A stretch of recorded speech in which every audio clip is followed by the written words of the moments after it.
Very funny. Give it up for Mollie Heckerling! Mollie Heckerling, let's go! One more time for James, your host. He's fucking awesome. Out of my way, skinny.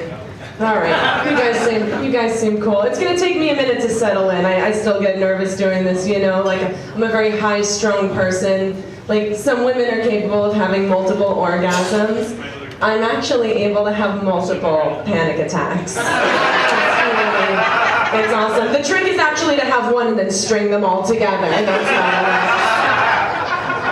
That's cool. I love seeing people drinking on a weeknight, though. That to me is like, you know, weekends are for fucking amateurs and Instagram girls. You know what I mean? Getting trashed on a Monday, well, it's a matter of maturity, really. I can't throw the heat the way that I used to. I'm getting old and it sucks. I think that like part of getting old is feeling your limitations, you know? Like it's taking a sip of a cocktail and knowing that if you finish it, you're probably gonna vomit. And then choosing to finish it anyway. It's knowing that while your mouth can probably handle a higher spice level, your asshole really can't. Nice to be out of the house, though. I just had a baby. Thank you. Yeah, she's 3 years old. Time really flies when you're being held hostage by your life choices. I love my daughter. That should go without saying, but I feel like if you don't feel trapped by at least one of your life decisions, then you're not a real adult. That's how it works. But she's cute. She's starting to talk a lot now, but like, you know, she still says things wrong. So like I was putting her to bed the other night and I asked her what movie she wanted to watch before bed and she goes, Polish Express! Like she meant to say Polar Express, but she said Polish Express. I was like, you don't want to watch the Polish Express. They get on the train and it doesn't end well. It's just I know it's dark, I'm sorry. I was raised by, my mother's like one of these baby boomer Jews who's like still obsessed with World War II and the Holocaust. Plus she's got an eating disorder, so she always watches Nazi documentaries on the treadmill because she says it makes her run faster. It's really weird. Her obsession with Hitler. Can't tell if it's like a love-hate thing. Like, I was talking to her about Donald Trump, and I was comparing him to Hitler, and she gets all offended. She goes, at least Hitler wrote his own book. And he didn't lie about the size of his crowds. I was like, why are you defending Hitler?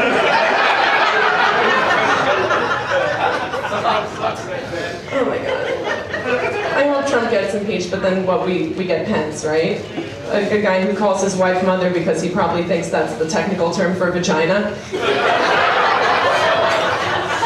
I feel bad for Pence, I do. I just want someone to tell him that it's okay to be gay, and he should come out of the closet already.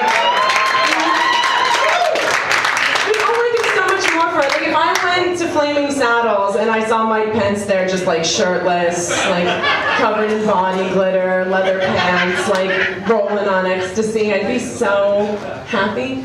Not that that's like my stereotypical view of how gay men act, that's just like the type of gay I think Mike Pence would be. He'd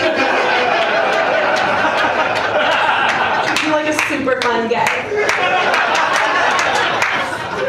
I'm just happy they couldn't follow through with that trans ban on the military. That was fucked up. It really chaps my ass the way some people try to demonize trans people the same way they did to gay men in the 50s, you know? By like painting them as like pedophiles or sexual deviants. They use these stupid arguments like, oh, you wouldn't want your kid using a bathroom with a trans person. It's like, get over yourself. Not everyone wants to fuck your kid as badly as you do. Some narcissism right there. I have a boyfriend. That was a weird segue. He's not a pedophile. He's dating me, so I guess it's more like necrophilia, right? Well, I mean, I don't know. Does it count as necrophilia if you're just dead inside? But we have a good thing going. We've got this sort of like Whitney Bobby, Who's Afraid of Virginia Woolf kind of chemistry. It's it's usually my fault when we fight. I pick these stupid arguments, because I'm like desperately insecure. So I'm always turning to him for validation. And he's like, it's not my job to make you feel validated. And then I'm like, well, then what am I paying you for? You ever get into a fight with your partner and you get so mad you say something even you know is dumb? And then you're like, oh shit, I just lost. I got so mad at my boyfriend once, he was kind of getting in my face, and I said, you get your pug ugly mug out of my face. Like, I got so mad I turned into Edward G. Robinson for a second. So, stupid. It wasn't a sexy way to argue. I consider myself a very sexual person. I used to think it would be fun to be a dominatrix, but now I just think I'd be really bad at it, Like the client would be like, oh, what are you going to do to me? And I'd just be like, I don't know, what do you want to do? I'm up for whatever. I get performance anxiety, I think that's what it is. I was having sex with my boyfriend the other night, and he said, talk to me. And my first thought was, oh shit, what do I say? Because I'm not used to having conversations with people who are behind me. It was fine. I talked about Deadpool. He came in like 2 seconds. I'm Mollie Heckerling. You guys are great.